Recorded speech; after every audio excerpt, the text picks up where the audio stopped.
Bonjour à tous et à toutes, ici Margot de Célistory et aujourd'hui on se retrouve pour discuter du vocabulaire Airtable et des différentes possibilités que l'application nous offre.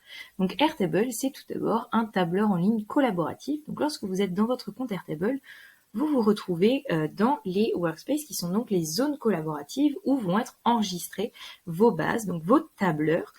Ici, on va par exemple utiliser le No Code Game tableur pour cet exemple. Et ces tableurs sont donc constitués de tables, comme vous avez donc en haut ici à gauche, qui sont les feuillets.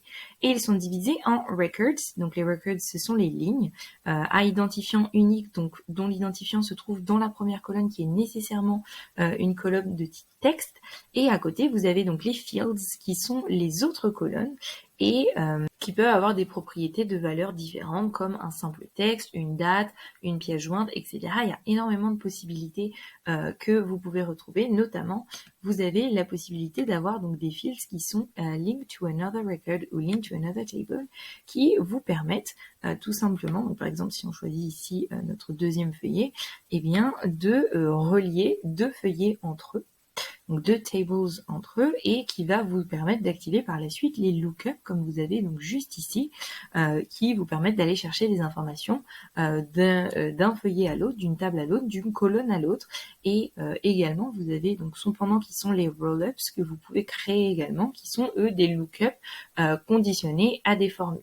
Donc il existe un nombre incroyable de formules que vous pouvez utiliser avec Airtable. C'est pas le sujet de la vidéo, donc je vais simplement vous mettre un lien dans la barre de description pour que vous puissiez aller retrouver toutes ces références. Mais l'intérêt, c'est que surtout ces formules Airtable, elles peuvent être utilisées dans Célistory pour conditionner notamment l'opération du bloc Airtable récupéré.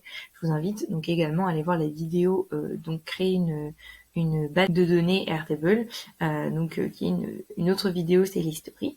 Et on va pouvoir désormais donc passer aux vues embed que vous propose Airtable. Donc ce sont les vues intégrées.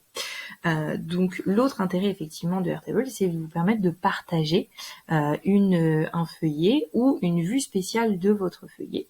Donc pour chaque table, pour chaque feuillet, vous allez avoir par défaut la vue grid qui est la vue donc en gris, une vue de tableur assez classique.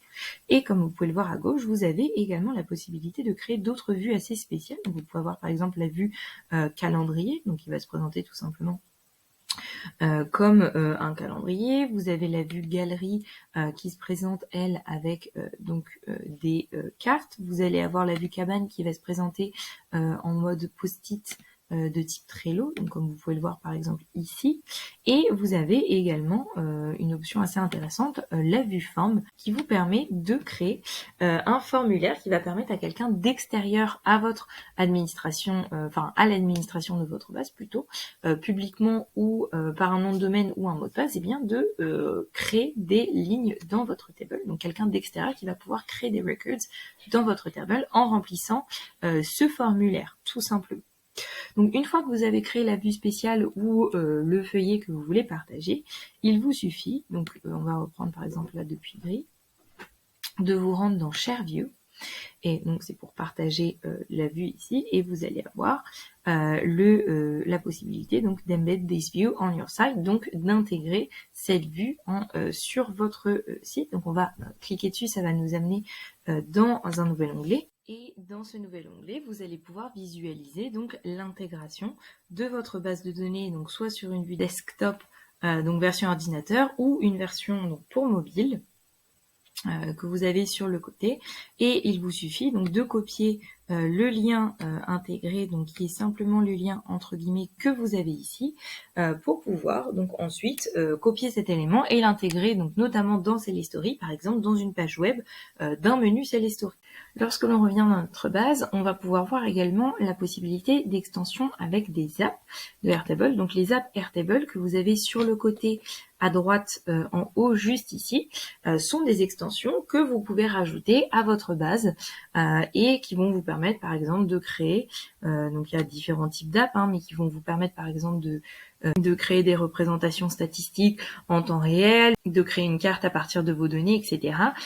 Et vous pouvez notamment vous inscrire à la bêta app sharing pour profiter des apps en version embed, donc en version intégrée, afin de les intégrer à votre app Célistory. Donc vous retrouvez à ce sujet, encore une fois, un lien informatif en description de cette vidéo. Et enfin, on va pouvoir voir donc très rapidement les automatisations également qui vous sont permises par Airtable, que vous retrouvez encore une fois en haut à droite. Ces automatisations donc qui, comme pour les intégrations Zapier ou les intégromates qui sont présentes dans Cell-History, qui peuvent donc vous permettre d'automatiser de nombreux processus avec la condition d'un changement de données. Donc vous allez pouvoir utiliser Cell-History et créer des boutons pour automatiquement, par exemple, envoyer des emails personnalisés, envoyer des messages dans Microsoft Teams, ajouter des réponses à un formulaire. Enfin, vous voyez qu'il y a énormément aussi de possibilités dans ces automatisations. Il y a l'embarras du choix. Donc voilà pour en tout cas les informations assez rapides sur Airtable et le vocabulaire qui l'entoure. J'espère que ce tutoriel vous aura été utile et on se retrouve très bientôt dans une nouvelle vidéo.